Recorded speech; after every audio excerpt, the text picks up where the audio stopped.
Penguin Random House Audio presents The Quiet Room, a Rabbit's Novel by Terry Miles.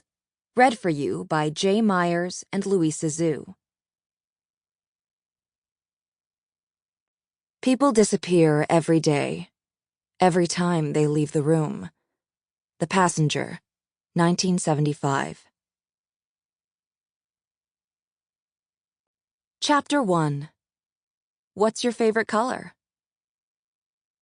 The night was clear and cool, and although the distant lights from a handful of determined stars did their best to cut through the dense urban haze of the city, it was dark. The kind of dark where all kinds of horrible shit could happen. The tester stepped from the passenger door of a black SUV and instinctively pulled up the collar of her gray jacket against a light rain that hadn't started to fall, but would do so presently. She was on her way to administer the test. She hadn't tested anyone new in over a year. The fact that she was doing so now was none of her concern. She was hired to administer the test, nothing more. Ask the questions, record the answers, submit the card, glass of wine. That last one wasn't part of the protocol, of course, but it had been a long day and she hadn't had a drink for weeks. She'd asked for something on the plane, but they weren't serving alcohol for some reason. The lack of alcohol wasn't the end of the world. It was a short flight, 2 hours from San Francisco to Seattle, but still, flying without drinking felt almost uncivilized. She'd been to Seattle once before as a child. It was the first time she'd seen an ocean.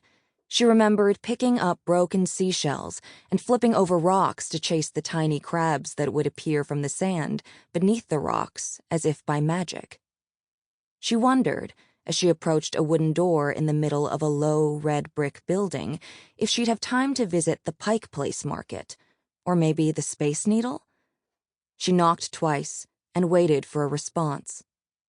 "Come in," said a low, raspy voice from the other side. She opened the door and stepped into a small waiting area.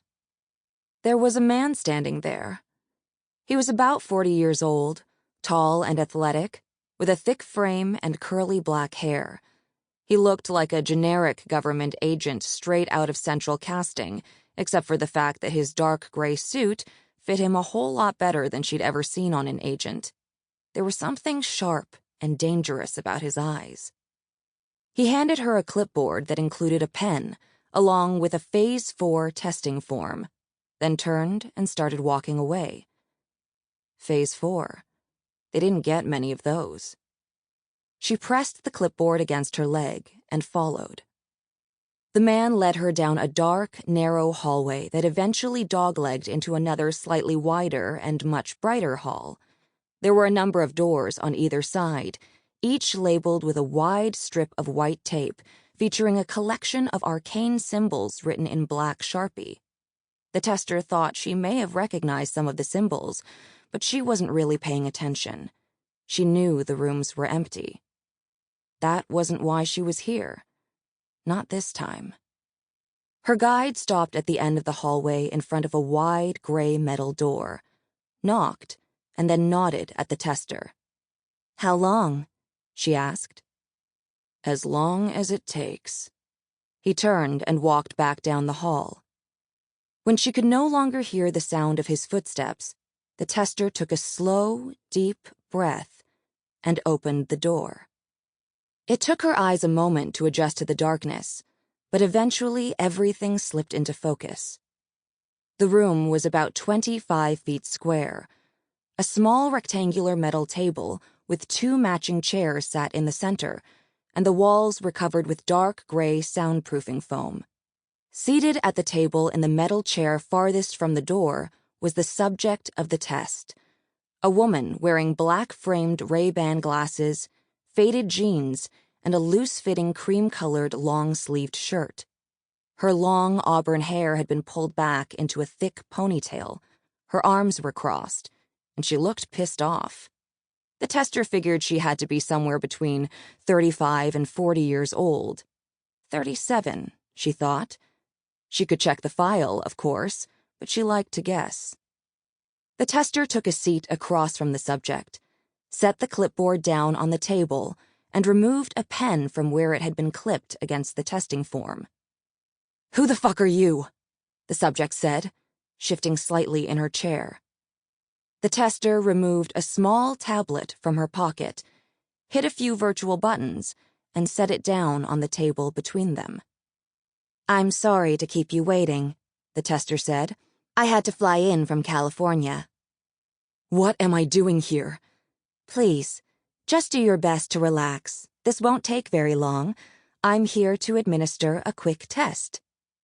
"What the fuck are you talking about? What test?" "All we need you to do is look at a few photographs, answer some questions, and you'll be free to go." "That's it?" "That's it." "You know I'm going to call the cops as soon as I get out of here." "Of course. Do you mind if we get started?" The subject leaned back in her chair. "Fine." "What's your favorite color?" "Really? I just need to get a baseline. Children have favorite colors, not adults." "I'm afraid I will need an answer. It's actually not green." "Great, thank you." The tester picked up the pen and checked a couple of boxes on the first page of the form, then swiped up on the tablet to reveal a photograph of a man wearing wraparound black sunglasses. "Do you recognize this person?" "Seriously?" the subject said. Nothing from the tester. "That's Bono, from the band U2. "Great." The tester swiped to the next photo, a modern house on a lake surrounded by dense, dark green woods. "And this?" "That's my house. I grew up there." The tester nodded, made a couple of notes on the form, then swiped to the next photo, a lime green AMC Pacer with Washington plates. "That's my car. I mean, it was my car in high school. Why are you asking me about this shit?" The tester ignored the question, made a couple of notes, then swiped again, this time revealing a photo of a small ceramic tray. It looked like it had been designed to hold soap, but it was filled with a variety of tarnished silver rings.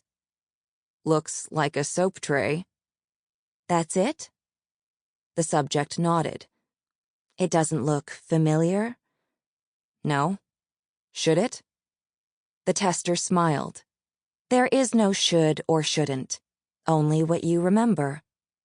She swiped to the next image, an extremely detailed abstract line drawing featuring tiny shapes and symbols that upon closer examination appeared to compose a dense, intricate maze. "I bought that at an auction last year in Vancouver. It's hanging in my bedroom. How the fuck did you get these pictures?" "Just try to focus on the test, please." "Why did you say, remember? Am I supposed to remember that soap tray?" The tester smiled.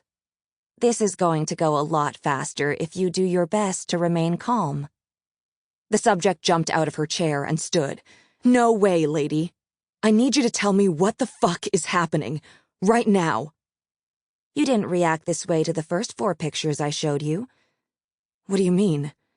"It took you 5 pictures to get angry. Why do you think that is?"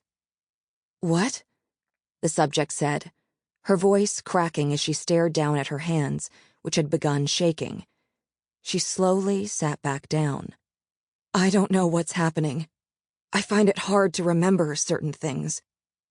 I was kidnapped, I think." "Would you like a glass of water?" "Is that part of the test?" The tester just smiled. "What's going on?"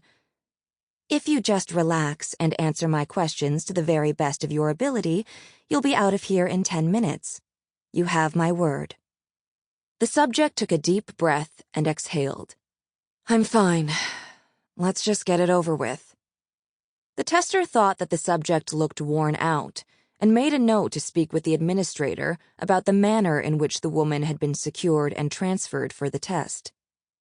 The subject shifted in her seat. "Please, hurry the fuck up." The tester swiped up to the next photo. It was a medium-sized dog with a ball in its mouth. The photograph looked like it had been taken on. Sample complete. Ready to continue?